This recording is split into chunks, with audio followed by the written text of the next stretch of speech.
साकेत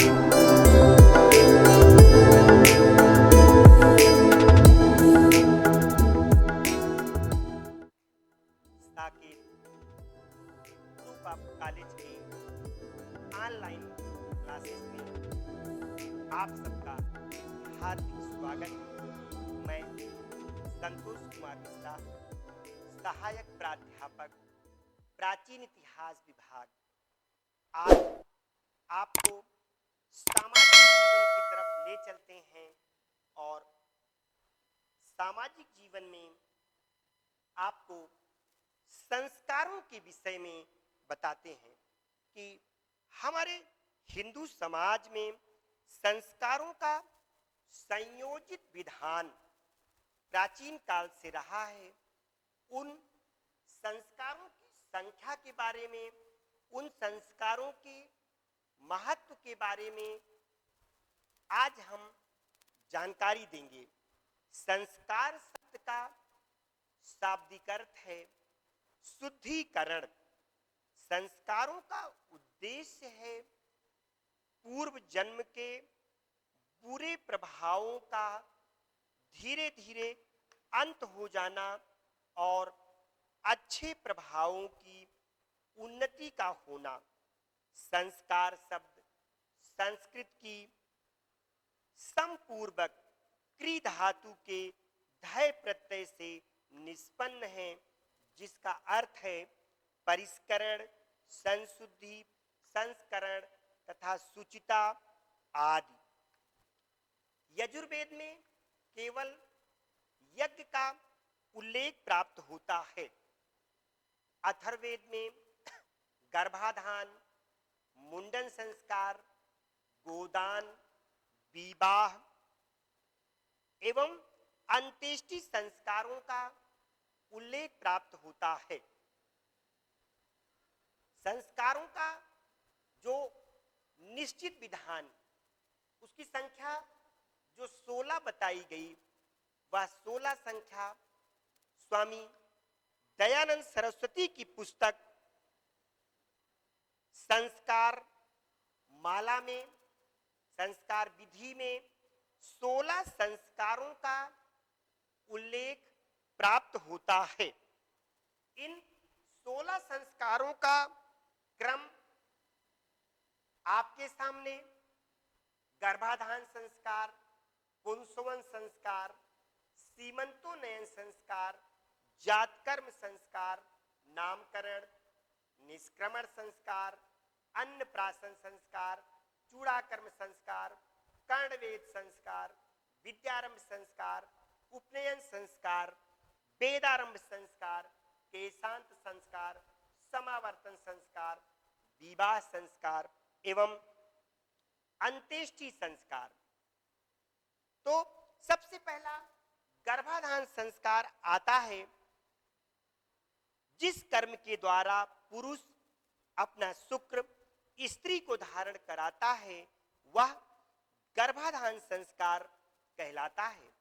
गर्भाधान मानव जीवन का प्रथम संस्कार है। अधिकांश गृह सूत्रों में गर्भाधान का उल्लेख चतुर्थी कर्माणी के रूप में किया गया है।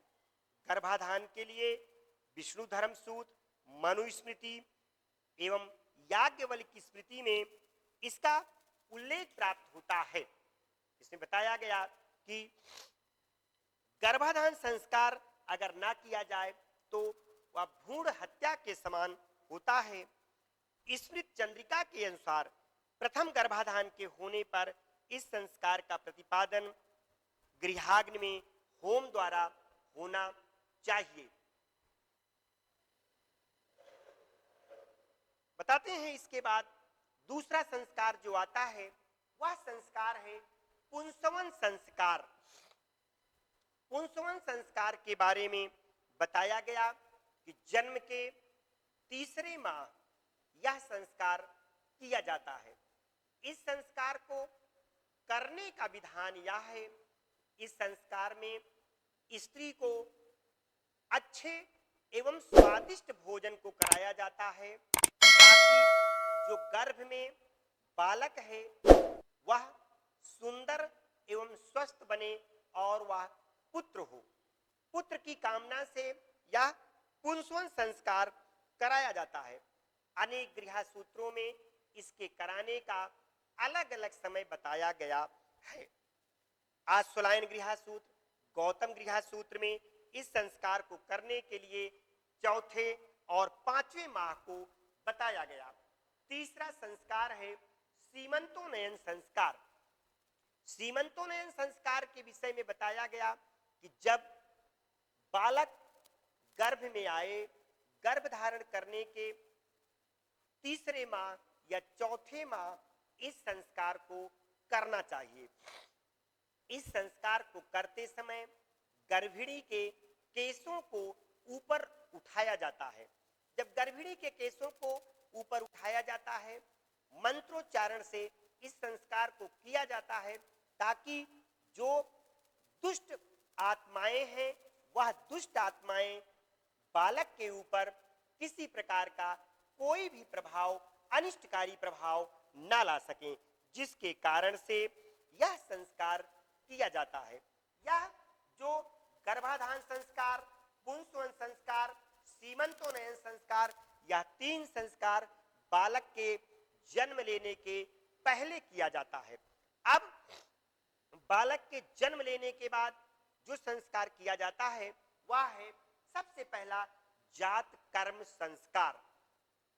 जात कर्म संस्कार में बताया गया जब बालक माता के कोख से धरती पर गिरे, उसे दाई जो प्रसव के समय वहां उपस्थित हो, दाई के अलावा कोई ना देखे, तब पिता स्नान करके आए और स्नान करने के बाद बालक को सूंघे और सूंघने के बाद उसे शहद एवं घी चटाए और उसके बाद इस संस्कार को संपन्न किया जाता है। उसके बाद पांचवा संस्कार नामकरण संस्कार आता है। इस नामकरण संस्कार के बारे में अनेक विद्वानों ने अपने राय दिए हैं, जिसमें कि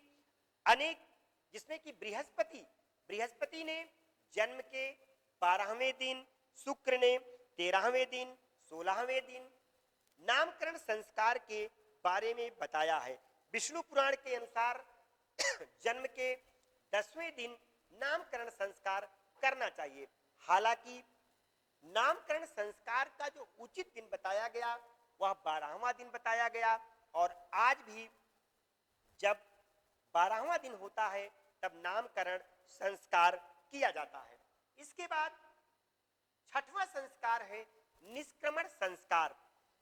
निष्क्रमण संस्कार जन्म के बाद संतान को, शिशु को पहली बार घर से जब बाहर निकाला जाता है तब उसे निष्क्रमण संस्कार कहा जाता है।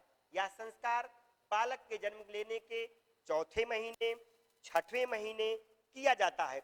वह प्रथम बार घर से बाहर निकलता है, सूर्य का दर्शन करता है, चंद्र का दर्शन करता है और समाज से वह मुखातिब होता है। इसके बाद अगला संस्कार है अन्नप्राशन संस्कार। बालक के जन्म लेने के छठवें महीने अन्नप्राशन संस्कार किया जाता है।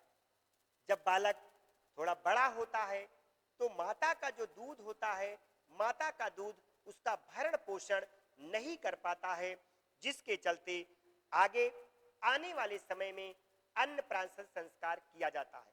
अन्नप्राशन से तात्पर्य है पकाया हुआ अन्न को खिलाया जाता है। इस संस्कार में दूध, मधु, घी और दही का पका हुआ भोजन शिशु को खिलाया जाता है ताकि शिशु का जो शरीर है वो एकदम पूर्ण रूप से स्वस्थ एवं सुंदर रहे। आगे 8वां संस्कार है चूड़ा कर्म संस्कार। जन्म लेने के समय बालक के सर पर कोमल कोमल बाल रहते हैं और जब थोड़ा बड़ा होता है तब वही उसके बाल बड़े हो जाते हैं, और पहली बार जब इस संस्कार को किया जाता है तब यह चूड़ाकरण संस्कार के नाम से जाना जाता है। इसके बाद 9वां संस्कार होता है कर्णवेद संस्कार। कर्णवेद संस्कार से तात्पर्य है कि बालक को अलंकरण के निमित्त उसके कान को सुई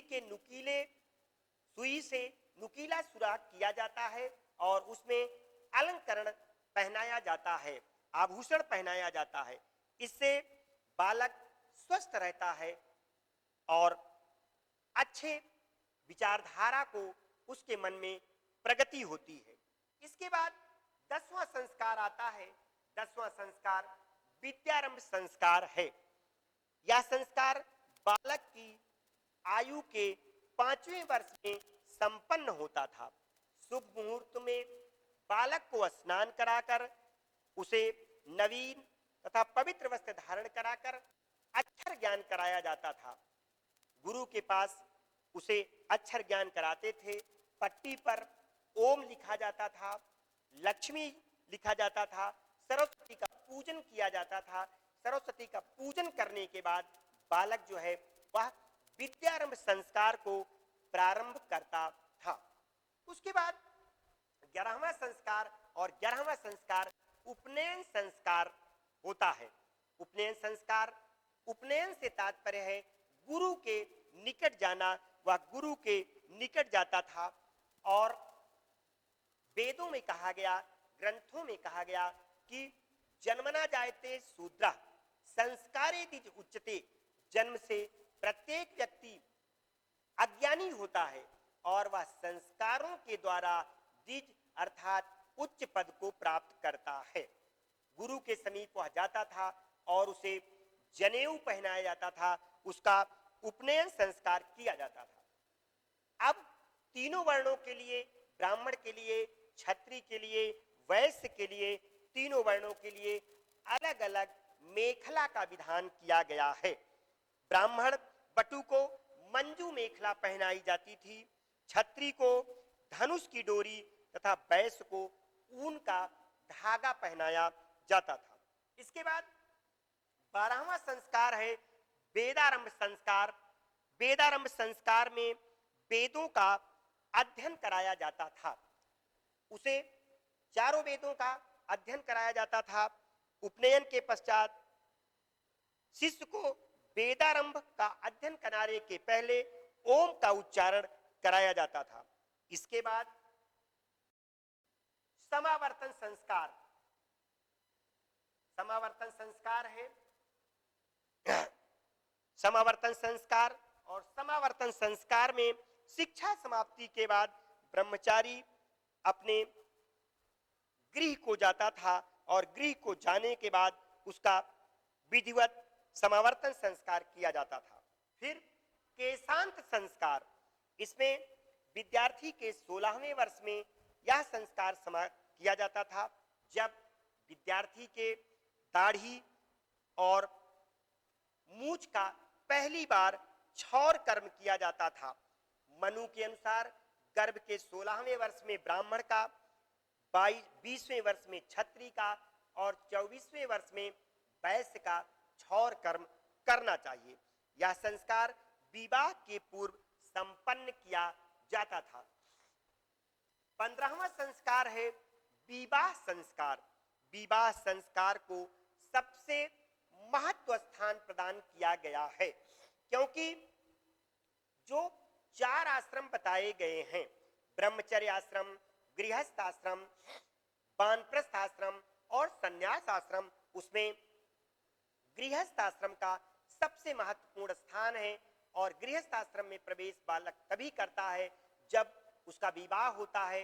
विवाह गृहस्थ आश्रम का परिचय पत्र है, परिचय पत्र को प्राप्त करता था।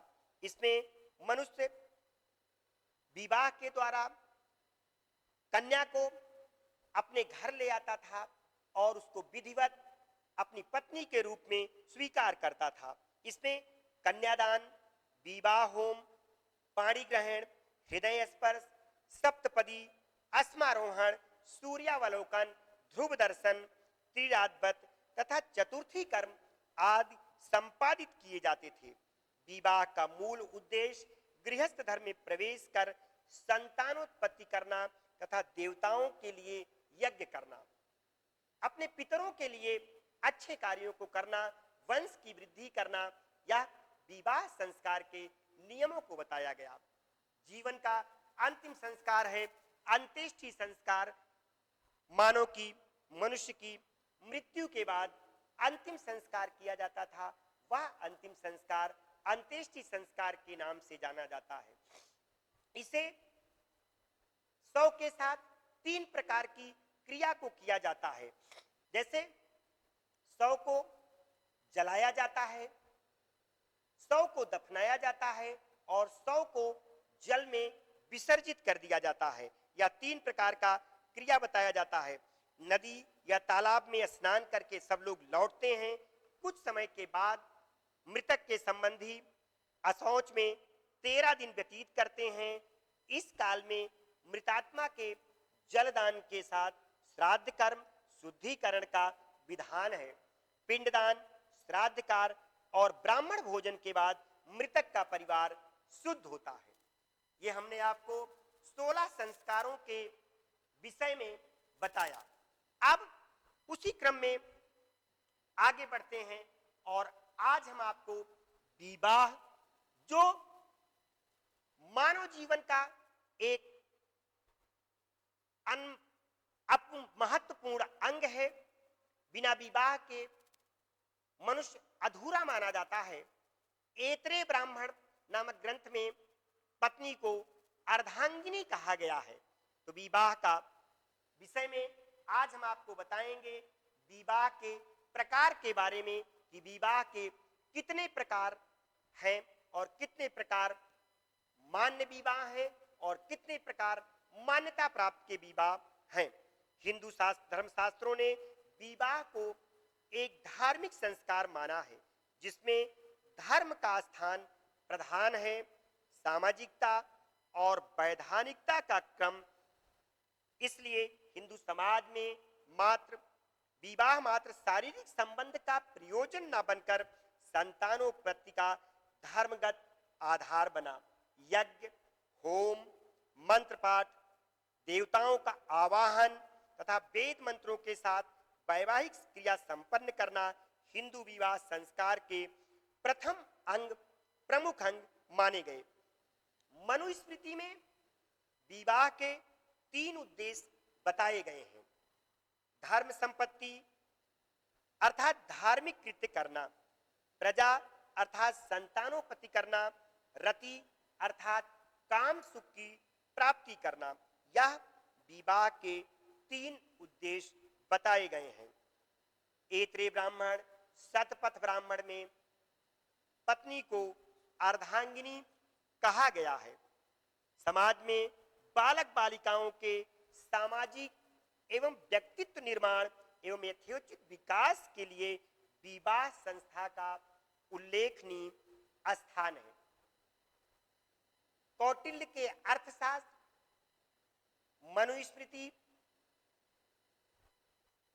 ब्राह्मण ग्रंथ, उपनिषद में 8 प्रकार के विवाहों का उल्लेख प्राप्त होता है। इन 8 प्रकार के विवाहों का जो उल्लेख प्राप्त होता है, उनमें ब्रह्म विवाह, दैव विवाह, आर्ष विवाह, प्राजापत्य विवाह, आसुर विवाह, गांधर्व विवाह, राक्षस विवाह और पैशाच विवाह, इन 8 प्रकार के विवाहों का उल्लेख प्राप्त होता है। सबसे प्रमुख जो विवाह माना गया है हमारे हिंदू समाज में, वह पहला विवाह है ब्रह्म विवाह। ब्रह्म विवाह वह विवाह है जिसमें कन्या का पिता वर के पिता के घर जाए और अनुनय विनय करे। अनुनय विनय करने के बाद वर का पिता मान जाए, तब वह बारात लेके आए और अपनी अलंकृत कन्या का दान पिता करता था। उसको उपहार स्वरूप जो होता था, सामर्थ्य के अनुसार वह देता था। यह विवाह ब्रह्म विवाह कहलाता था और इस ब्रह्म विवाह के द्वारा उत्पन्न संतान औरस पुत्र कहलाती थी और यही औरस पुत्र पूरे संपत्ति का उत्तराधिकारी होता है। फिर समाज, फिर दूसरा विवाह जो माना गया दैव विवाह। दैव विवाह माना गया, मनुस्मृति के अनुसार दैव विवाह में कन्या का जो पिता होता था, कन्या का पिता एक भव्य यज्ञ का आयोजन कराता था, और भव्य यज्ञ का जब आयोजन कराता था, उस यज्ञ को जो ऋत्विज अर्थात यज्ञ करने वाला पुरोहित जो यज्ञ को संपन्न कराता था, तब उसको अपनी गुणी कन्या से विवाह कराता था। इसे दैव विवाह की संज्ञा प्रदान की गई है। तीसरा जो विवाह आता है वह आर्ष विवाह की श्रेणी में आता है। आर्ष विवाह वह विवाह है, मनु ने लिखा है कि जितने भी कन्या के पिता होते थे या कन्या होती थी, वो जो ऋषि होते थे, जो प्रतापी होते थे, बहुत ज्ञानवान होते थे, ऋषियों के साथ अपना विवाह करना चाहते थे। अपनी पुत्री का विवाह ऋषियों के साथ करना चाहते थे, लेकिन ऋषि विवाह के लिए तैयार नहीं होते थे। जो ऋषि विवाह के लिए तैयार होते थे, उनसे कन्या का पिता एक गाय लेता था या एक बैल का जोड़ा लेता था। जब गाय और बैल का जोड़ा लेता था, तो गाय बैल के जोड़ा लेने से वह विवाह संपन्न करता था। हालांकि वह गाय बैल का जोड़ा जो है उसको वापस कर देता था। आगे अगला विवाह प्राजापत्य विवाह। प्राजापत्य विवाह में कन्या का पिता अपनी अलंकृत कन्या को अलंकरण करता था, आभूषण पहनाता था, योग्य वर के लिए समर्पित करता था और उसके प्रार्थना करता था कि तुम पूरे जीवन काल तक धर्माचरण करना और हमारी कन्या के साथ उचित व्यवहार करना और इसका भरण पोषण करना। ये 4 प्रकार के विवाह जो थे समाज में मान्य विवाह यानी प्रशस्त विवाह की श्रेणी में आते थे। इसके बाद के जो विवाह हैं वो 4 विवाह आसुर विवाह, गंधर्व विवाह, राक्षस विवाह, पैशाच विवाह या अप्रशस्त विवाह की श्रेणी में आते थे। आसुर विवाह वह विवाह है जिसमें कन्या का पिता अपनी कन्या को धन देकर, धन लेता था कन्या के बदले में और कन्या को बेच देता था।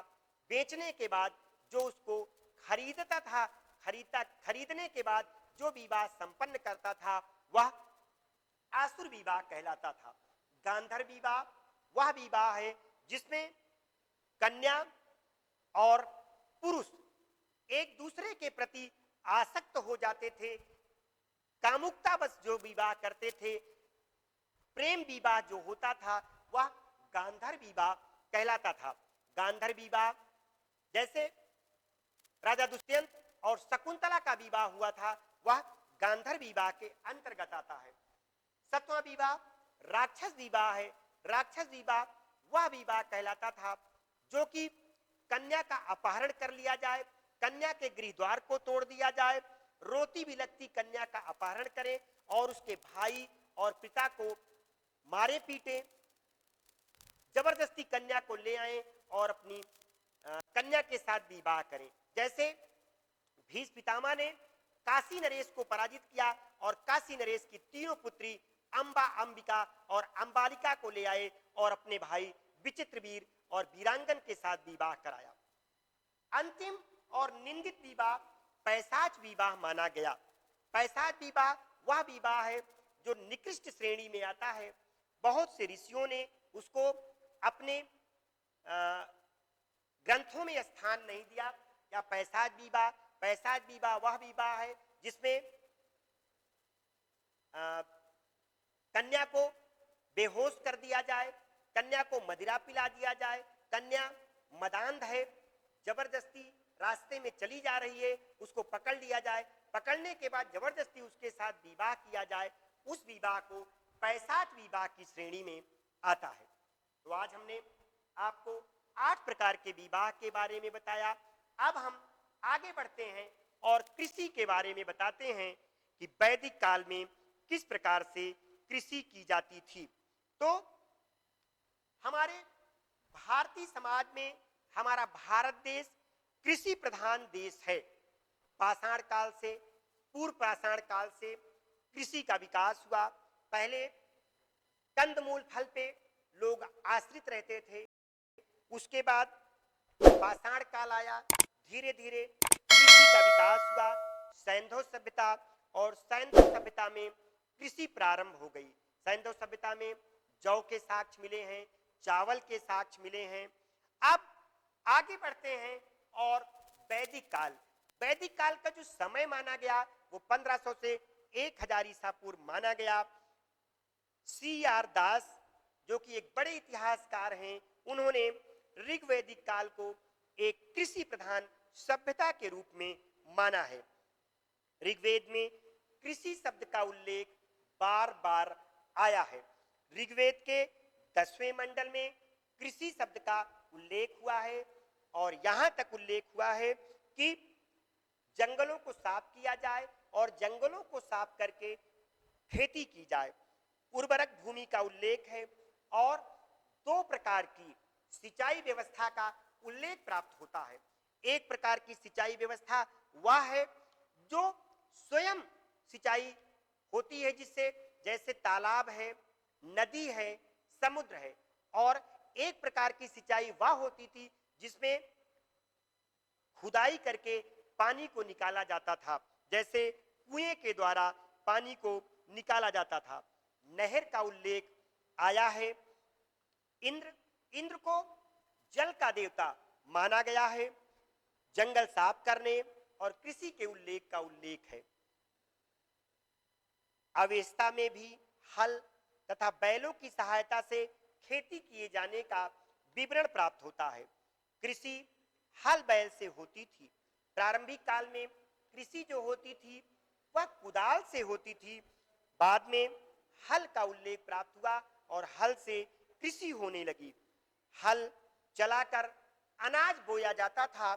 जब अनाज बोया जाता था तो कृषि बहुत अच्छी तरीके से होती थी। कहीं कहीं पे 6 बैलों के द्वारा, 8 बैलों के द्वारा, 12 बैलों के द्वारा, यहां तक कि काठक संहिता में 24 बैलों के द्वारा खेती किए जाने का उल्लेख प्राप्त होता है। हंसिये का उल्लेख प्राप्त होता है, चलनी का उल्लेख प्राप्त होता है, सूप का उल्लेख प्राप्त होता है। ऋग्वेद में क्षेत्र एवं उर्वरा शब्द क्रमशः जुते हुए खेत के रूप में उल्लेख प्राप्त होता है। कृषि भूमि को जठर भी कहा जाता था। सबसे पहले बताया गया कि जो खेती की गई वो यव की खेती की गई। यव यानी जौ की खेती की गई। जौ की खेती करने के बाद जौ का उल्लेख प्राप्त होता है। ऐसा नहीं है कि केवल लगातार खेती होती थी, उसके शत्रु भी होते थे। खेती के शत्रु भी होते थे। जैसे अच्छे कार्यों के लिए बहुत से शत्रु हैं, आप करते रहिए, बहुत से कार्य को अड़ंगा डालने के लिए लोग आते हैं। उसी प्रकार से खेतों के भी शत्रु हैं। जैसे आप धान का बीज डाल दीजिए, उसमें भी बहुत से चिड़िया आ जाएंगी, धान को चुगने लगेंगी। उसी प्रकार से प्राचीन काल में भी कीड़े, टिड्डी, चिड़िया आदि थे जो फसलों को नष्ट करते थे। इसके अलावा अतिवृष्टि और अनावृष्टि होती थी। अतिवृष्टि यानी कि बहुत ज्यादा बरसात हो जाती थी। जब बहुत ज्यादा बरसात हो जाती थी, फसल जो है सड़ जाती थी, और जब बरसात नहीं होती थी तो फसल सूख जाती थी। इसका भी डर बना रहता था। आगे बढ़ते हैं और उत्तर वैदिक काल में आते हैं। उत्तर वैदिक काल में भी कृषि का उल्लेख प्राप्त होता है। उत्तर वैदिक काल का जो समय बताया गया, काल बताया गया, वो 1000 ईसा पूर्व से 600 ईसा पूर्व का काल बताया गया। और उत्तर वैदिक काल में उपनिषद में अन्न का उल्लेख प्राप्त होता है। उत्तर वैदिक काल में कृषि कर्म तथा कृषकों की अस्थायी बस्तियों के कारण कृषि उपयोगी भूमि का महत्व बढ़ने लगा था। उत्तर वैदिक काल में कृषि आर्यों का प्रमुख उद्यम बन गया था। आर्यजनों के जीवन में अस्थायित्व और व्यवस्थित होने का जो कारण था वह कारण था कृषि। इसकी वृद्धि के कारण ही जनसंख्या की भी वृद्धि होने लगी थी। लोग अब अस्थायी रूप से एक स्थान पर निवास करने लगे थे। शतपथ ब्राह्मण में कृषि के लिए जुताई, बुआई, फसल की कटाई, मड़नी का उल्लेख प्राप्त होता है। अनाज को खलिहान में ले जाया जाता था और उसे कूटा जाता था और चलनी के द्वारा अनाज को अलग किया जाता था। अभी जैसे बताया कि बड़े जो कृषक होते थे, बड़े काश्तकार होते थे, उनके पास 24 बैलों के द्वारा खेती करने का उल्लेख प्राप्त होता है, जिसका उल्लेख काठक संहिता में मिलता है। काठक संहिता में बताया गया कि बड़े काश्तकारों के पास इसका उल्लेख है। उत्तर वैदिक कालीन साहित्य में कई प्रकार के अनाजों का विवरण प्राप्त होता है। तंदुल यानी कि चावल का उल्लेख, फिर अनाज, दाल, तिलहन आदि का उल्लेख प्राप्त होता है। फिर इसमें भी कृषि को क्षति पहुंचाने के लिए कीड़े मकोड़े एवं पक्षी जो बीजों को नष्ट कर देते थे, नई कपोलों को क्षति पहुंचाते थे, उनका उल्लेख प्राप्त होता है। इसके बाद वेदोत्तर काल में रामायण काल और महाकाव्य काल। महाकाव्य काल के अंतर्गत रामायण और महाभारत आते हैं। रामायण महाभारत के कालों में राज व्यवस्था सुशासित होने के कारण वार्ता का उल्लेख मिलता है। वार्ता क्या है? कृषि, पशुपालन, वाणिज्य चा वार्ता। वार्ता है कृषि, पशुपालन एवं वाणिज्य। जो गतिशीलता प्राप्त हुई, हल और बैल से कृषि कर्म किए जाते थे। कृषि कर्म आजीविका का सर्वमान्य साधन हो गया। उर्वर भूमि की चर्चा इन दोनों महाकाव्यों में हुई है। रामायण में कृषि को प्राथमिकता दी गई है। इसी से केवल सामान्य जनता कर देती थी राजा को, राजा कर लेता था और प्रजा की देखभाल करता था। रामायण के उल्लेखों से ज्ञात होता है कि तत्कालीन भारत कृषि की दृष्टि से बड़ा समृद्ध था। खेतों को केदार या क्षेत्र कहा जाता था। चावल के खेत को कलम सूत्र कहा जाता था। महाकाव्यकालीन कृषि प्रधान उपकरणों को अनेक नामों से जाना गया।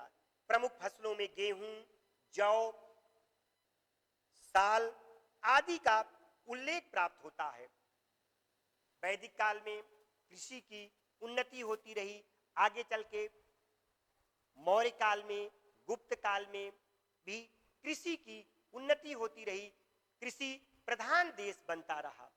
आज के लिए इतना। आज हमने आपको 16 संस्कारों के विषय में बताया, 8 प्रकार के विवाहों के बारे में बताया, वैदिक युग के विशेष संदर्भ कृषि के बारे में बताया। अगर यह वीडियो आपको अच्छा लगा हो, आप इसको शेयर करिएगा, लाइक करिएगा, सब्सक्राइब करिएगा। आज के लिए इतना। धन्यवाद।